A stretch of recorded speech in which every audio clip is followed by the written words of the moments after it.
지금 뭐 이미 전세는 계약을 했고 2년은 살아야 되고 집값은 계속 오른다고 하는데, 근데 냉정하게 말하면 이미 늦었죠. 아니 너무한데요? 아니 현실은 현실이잖아. 아니 근데 이제 그 꼭 방법이 이제 실거주만 있는 건 아니니까.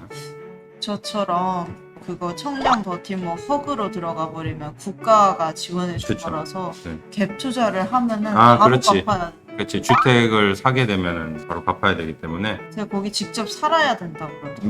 맞아요. 방법은 이제 이런 건 있죠. 다음 세입자를 구해놓고 이제 나는 퇴실을 하면 되는데, 그러면서 이제 실거주할 아파트를 사서 이제 갈아타면 되죠. 근데 그렇게 생각을 했을 때도 조심해야 될 건 있죠. 이제 막 집값이 오른다고 하니까 마음이 급하잖아요. 네. 그러면 이제 어떤 실수를 하게 되냐면 이제 21년도와 같은 실수를 할 수 있죠. 아, 상투를 잡아버리니까. 그렇죠. 그래서 뭔가 계속 너무 조급하니까, 조급하면 꼭 실수가 나오거든요. 부동산에 갔는데 막 공인중개사 사장님께서 막 지금 안 사면 큰일 날 것 같은 막 얘기를 하면서 막 내가 지금 계약금을 안 넣으면 바로 다음에 넣을 사람들이 막 줄을 서 있는 것처럼 막 얘기를 한단 말이에요. 그러면 네. 이제 내가 이걸 안 잡으면 큰일 나겠구나. 막 이런 조급함이 들어서 이제 덜컥 해놓고 보니까 막 이제 상투를 잡은 거지. 근데 이제 더 문제는 뭐냐, 그걸 이제 내가 남는 돈으로 했으면 괜찮죠. 근데 막 영끌을 해서 했단 말이야. 그때부터 이제 고통의 시간이, 사실 지금도 되게 고통받고 계신 분들이 많이 계시죠. 지금도 이제 막 대출 이자에다가 막 원금 갚아야 되고, 근데 아파트 가격은 아직 이제 회복이 안 돼 있고 이런 경우들이 많을 거란 말이에요. 다만 이제 무리를 해서라도 입지가 좀 양호한 곳에 사신 분들은 또 상황이 좀 더 나아요. 왜냐면 많이 회복을 했기 때문에 심리적인 안정을 찾으셨을 거란 말이야. 근데 너무 조급한 마음에 나에게 내 예산에 맞는 아파트가 어딨나 보다 보니까 막 좋은 동네는 없어. 그래서 막 안 좋은 동네 가가지고 어쩔 수 없이 예산에 맞게 이거라도 해야겠다 해서 막 상투 잡으신 분들은 회복도 안 된 상태에서 막 이제 대출도 갚아야 되고 막 이러니까 아직도 이제 많이 힘드신 분들이 많아요, 사실. 그래서 그런 분들 같은 경우는 이 시장을 바라보는 시각이 좀 다를 수 있어요. 여전히 불안할 거고 좀 더 차분하게 바라보시겠죠. 한번 경험을 했으니까. 사실 경험만큼 좋은 공부가 없기는 해요. 그래서 그런 분들 같은 경우에 다음번에 이제 그 집을 만약에 잘 어느 정도 시세가 회복을 해서 내가 매도하고 난 다음에 다시 다른 선택을 해야 되는 상황이 왔을 때 처음에 했던 실수를 반복하진 않으시겠죠. 그래서 이제 늘 얘기하는 게 그런 거예요. 투자를 하든 뭐 거주를 하든 사실 완벽한 첫 선택을 할 수 있는 방법은 없어요. 그래서 조금은 우당탕탕 좌충우돌 뭐 이런 일들은 발생하겠지만 내가 감당할 수 있는 수준이라면 매도 먼저 맞는 게 낫다고. 그러니까 너무 이제 위험한 선택을 하자는 게 아니라 어느 정도 내가 충분히 공부가 돼 있는 상태라고 하면 과감한 결정을 좀 내려야 될 필요는 있다고 봅니다. 그럼 저같이 완전 사회 초년생이고 그런 사람들이 좀 첫 선택? 한순간에 무너질 수 있는 선택이 아닌 그쵸. 그냥 첫 선택으로 좀 그러니까 추천해 이제 주실 그게- 만한 게 있나요? 그러니까 그게 전세는 아닌 거죠. 그러니까 중요한 사실은 그게 전세는 아닌 거지.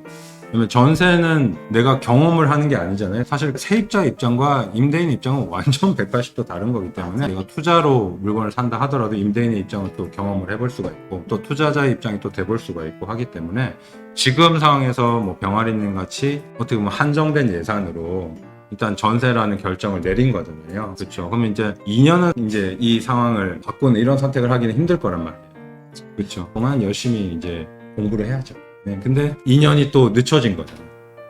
네. 그래서 냉정하게 말하면 내가 아까 이미 늦었다고 얘기를 한 것도 그런 거예요. 진짜 이거는 좀 새겨들어야 되는 게 뭐냐면은 이게 부동산이라는 게 되게 어려운 게 한 번 선택을 하면 시간이 들어가요.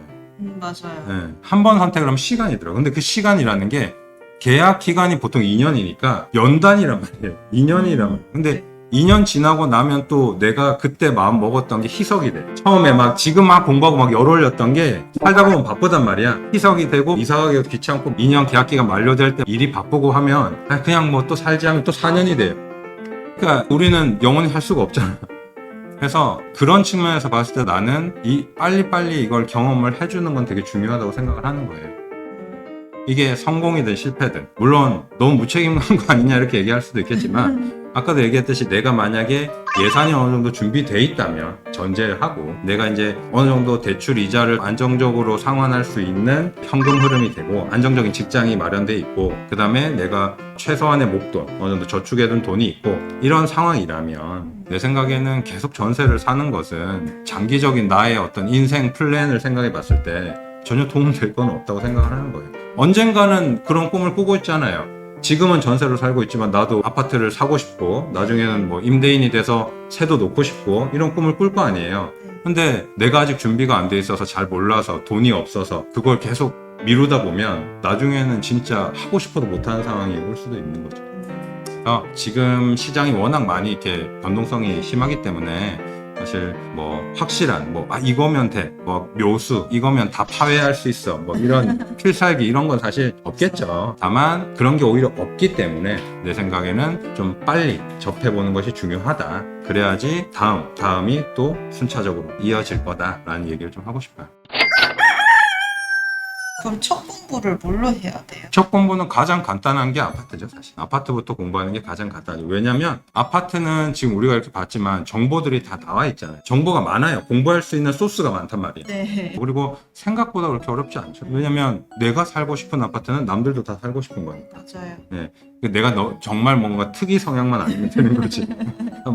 학군, 교통 이런 거 다 필요 없어. 나는 공원이 제일 중요해. 공원 없으면 난 죽을 것 같아. 이래서 공원 있는 아파트만 찾아다니고 이런 것만 아니면 되는 거죠. 그러니까 내가 일반 대중적인 입장이 돼서 생각해 봤을 때 이런 거는 진짜 있으면 편하겠다 라는 것들을 다 갖춘 아파트들이 당연히 비싼 거예요. 근데 이제 거기서 우리가 조금 더 공부해야 될 부분은 이런 거죠. 그냥 아파트만 좋다고 해서 되는 게 아니라 그 아파트를 둘러싼 주변 환경이 앞으로 어떻게 변하는가도 우리가 공부를 해야 되는 거예요. 예를 들면 여기 오늘 본 그 동탄 아파트가 딱 적절한 예가 될 수 있는 거예요. 왜냐면 그 동탄역 롯데캐슬 처음에는 그 옆에 아까 얘기했던 새 단지들에 비하면은 그렇게 주목을 받는 아파트가 아니었단 말이에요. 근데 만약에 우리가 공부를 해서 GTX가 연결이 되고 하면 나중에는 가치가 훨씬 더 올라갈 것이다, 이런 예측을 했다면 좋은 선택을 또 할 수도 있었겠죠. 그래서 지금 있는 모습만 보고 판단을 하면 안 되고 미래에 어떻게 바뀔 것인가, 그 아파트를 둘러싼 환경들이 어떻게 변화하고 있는 것인가, 이런 것들이 어떻게 보면 더 중요하다고 볼 수가 있겠죠. 그러면 아파트 시세를 보면서 이 동네는 뭐가 좋아서 이렇게 됐는지 보고 그러고 그런 걸 호재라고 하더라고요. 그렇죠.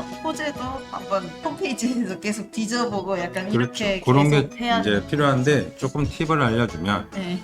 만약에 이 아파트의 현재 가치가 궁금하다. 그러니까 대중적으로 이 아파트를 사람들이 어떻게 생각하는지 현재 가치가 궁금하다라고 하면 전세 시세를 보는 게 더 빠르죠. 전세 시세를 더 보는 게 빠르죠. 전세는 세입자들 입장에서는 사실 미래 가치는 상관없잖아요. 맞아요. 미래의 아파트 가격이 오르든 말든 나랑 상관없는 얘기예요. 이제 특수한 물건 제외하고 예를 들면 15년, 40년 돼서 이제 재건축해야 돼가지고 너무 낡아서 전세가 싼 거 빼고 어느 정도 살만한 연식인데 그 아파트들 간의 우선순위가 좀 궁금하다. 전세가를 비교하면 쉬워요. 전세가가 높은 아파트 단지가 사람들한테 더 인기가 있다는 거잖아요. 자, 그런데 이제 미래 가치가 궁금하다라고 하면 이제 매매 시세를 봐야 되는 거죠.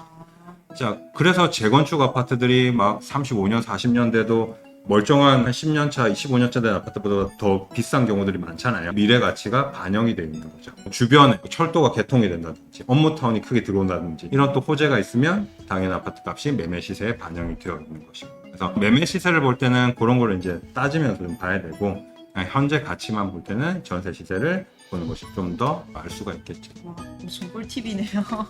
부동산 투자한다고 해서 모두가 성공하는 것은 아니겠지만, 그죠? 근데 자본주의 사회라는 게 어쩌겠습니까? 따라가지 않으면, 가만히 있으면 계속 뒤처지는 게 현실이기 때문에 아예 속세를 벗어나서 산으로 간 스님처럼 나는 평온함을 유지하면서 전원 생활하면서 편하게 살 거야, 만약에 이런 마인드면 하지만 만약에 내가 그런 마인드가 안 된다면 좀 세속적인 사람이고 네. 뭔가 누리고 싶다라고 하면 선택지가 없는 거예요. 해야 되는 거예요.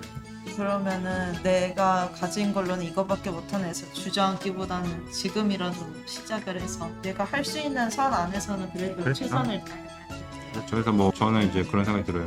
그러니까 나의 경쟁력을 높이든지 아니면 나의 근로소득이 충분치 못하다면 플러스 알파를 만들어낼 수 있는 재테크를 해야 되는 거죠. 그래서 이게 국가적으로도 이 국민들이 당연히 투자를 하고 재테크를 해서 자산을 불려 나가는 것이 이제 국가적인 차원에서 봐서도 해야 되는 일인 거예요. 국가 경쟁력을 높이기 위해서라도. 왜냐면 국민들이 부자가 돼 나라 경쟁력이 올라가는 거잖아요. 그렇네요. 그러니까 이 금융 투자를 하든 부동산 투자를 하든 재테크라는 이 영역은 이미 예전부터 너무나도 필수적인 영역이고, 이 금융에 대한 공부, 부동산에 대한 공부, 이런 것들이 이제는 뭐 피할 수 없는 시대가 아닌가 그렇게 생각은 되네요. 전세를 선택해버려서 늦었다는 말을 들어서 좀 슬프긴 하지만 그래도 지금이라도 늦지 않았다고 생각하고 공부를 열심히 해서 2년 뒤에는 탈출하겠습니다. 좋은 마인드예요. 그렇게 해야죠. 알겠습니다. 네, 수고하셨습니다.